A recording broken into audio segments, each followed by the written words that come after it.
Welcome to our Wednesday, December 14, 2016 edition of the Government News Brief. In the news, the Baby Heart Foundation will continue to provide free heart surgeries for children.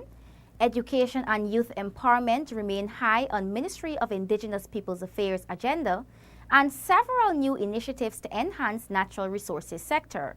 Stay tuned as we bring you the details of these and other stories. Thank you for staying with us. I am Renetta LaFleur. Here are the details.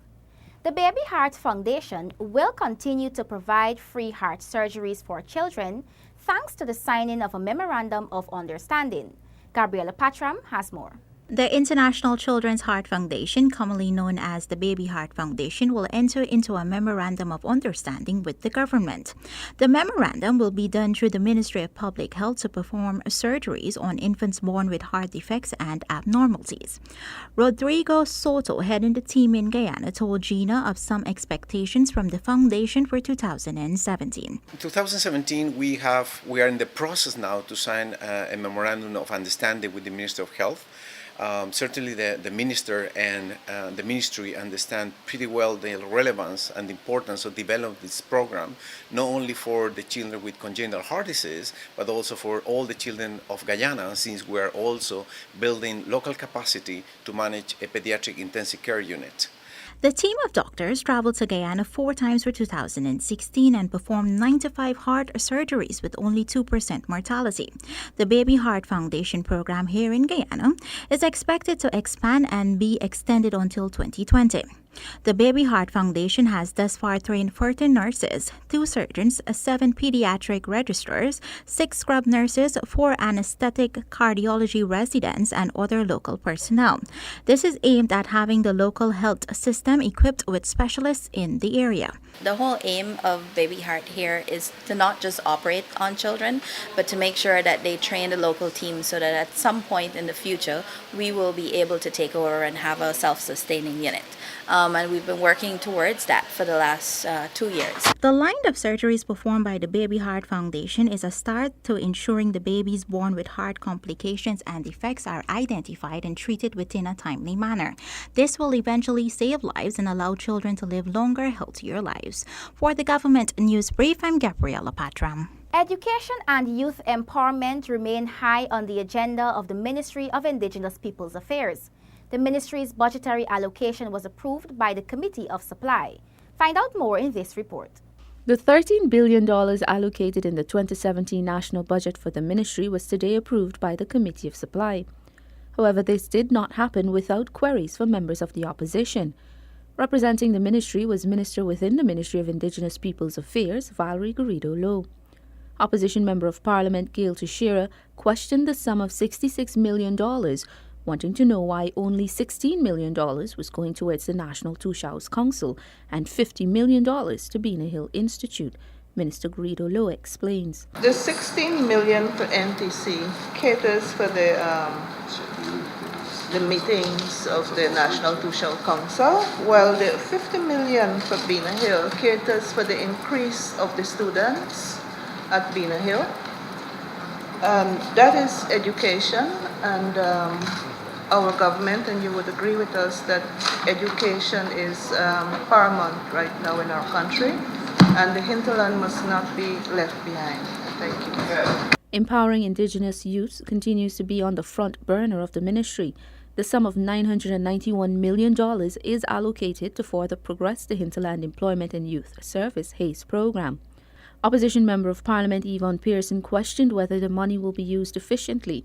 The question comes due to lack of timely payment to HACE youths and facilitators and lack of tools for the youth to practice what they have learnt. Minister Garrido-Low apologizes for the late payments. However, the minister says that due to the HACE program, the youths are now motivated to do more for themselves. I am happy to tell you also that the majority of villages did not wait to receive the tools that we have for them and only recently received. They have begun farming already, some of them producing peanuts. They've been farming all the time, darling. Well, these youths that had nothing to do and were not organized and motivated. Now they are. Additionally, $210 million was allocated to promote national and other events. For the Government News Brief, I'm Tiffany Rogers. The Ministry of Natural Resources 2017 estimates were examined and passed in the National Assembly on Tuesday. Tiffany Rogers tells us some of the plans for the sector in 2017. In 2017, the Ministry of Natural Resources will be investing $70 million in the procurement of additional vehicles to be used in the fields, Minister of Natural Resources Raphael Trotman says. The ministry will also be investing $178.963 million in the purchase of equipment and furniture, Minister Trotman adds. Additionally, the ministry will plug $50 million into the Forest Carbon Partnership project. Of the $50 million, $30 million will be used to assist with the functioning of the Red Secretariat and institutional support and capacity building for the National Two Shows Council.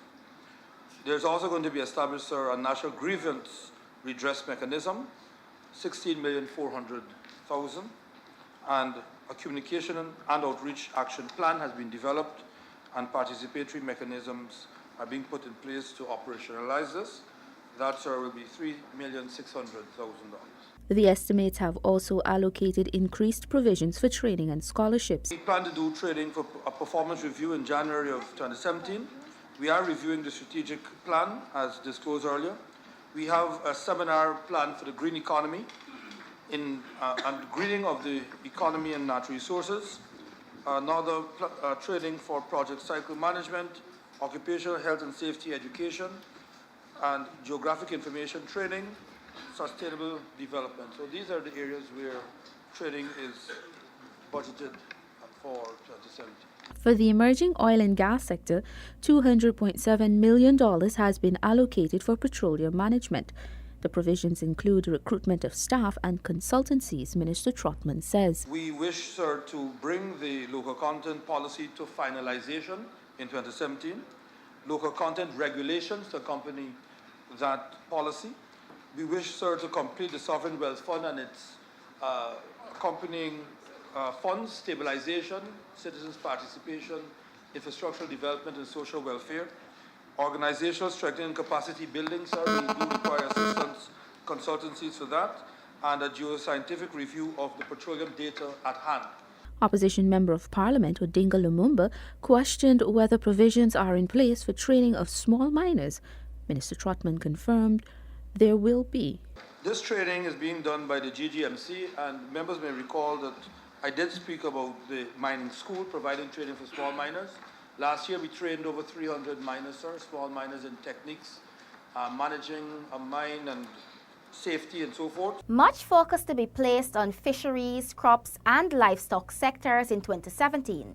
Delicia Haynes has the details. The Ministry of Agriculture's 2017 budget of $18 billion has been approved. The money will be spent on administration, fisheries, crops and livestock, and hydrometeorological services.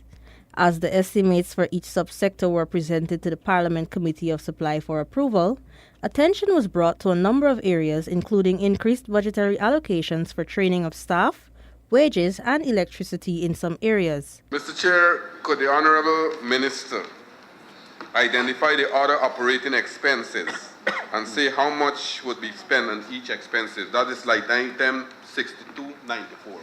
Payment of stipend and other related costs incurred by the Vice Assessment Committee, that's $7 million. Key binding constraints initiative activities, $3.4 million. Food and nutrition strategy, $3.1 million. Hinterland development, $4 million. Agricultural disaster risk management plan, $2.3 million. Monitoring evaluation, $4.8 million. And the Ministry Administration, $13.4 million. Pump stations are to be built at Lusignan, Buxton Vigilance, and Hope and More.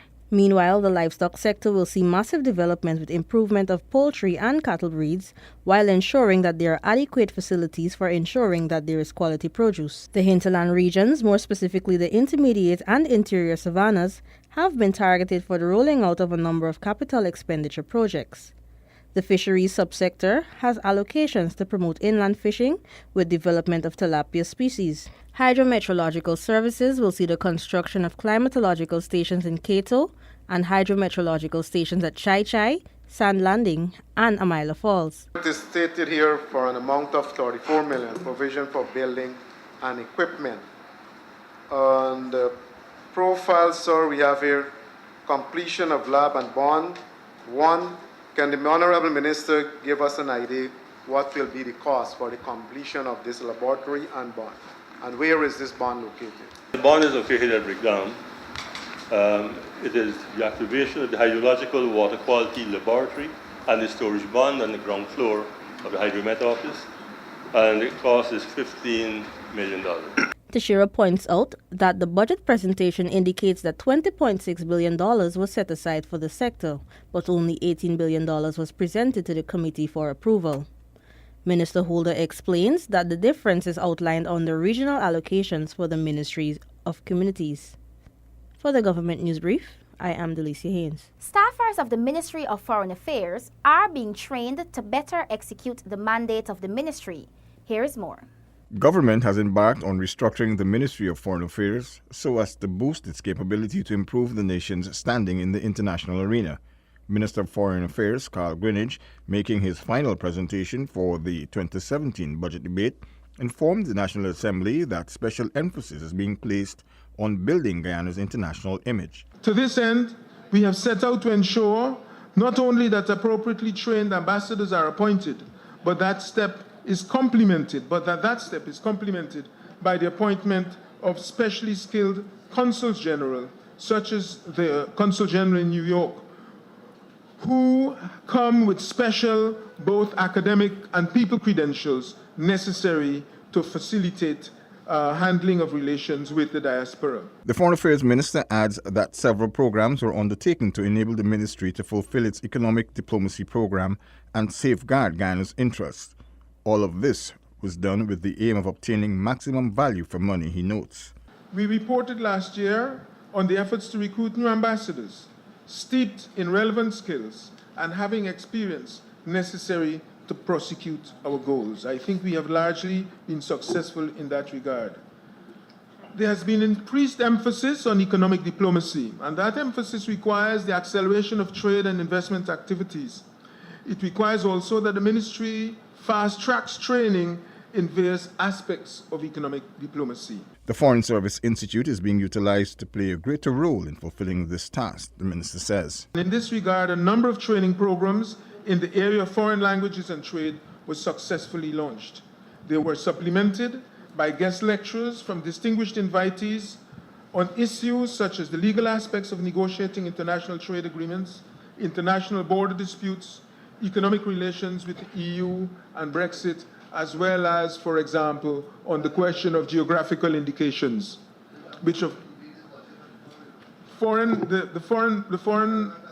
sovereignty and territorial integrity. Residents of Maracaibo Region 5 now have access to improved electricity distribution through an intervention by the Guyana Energy Agency, GEA.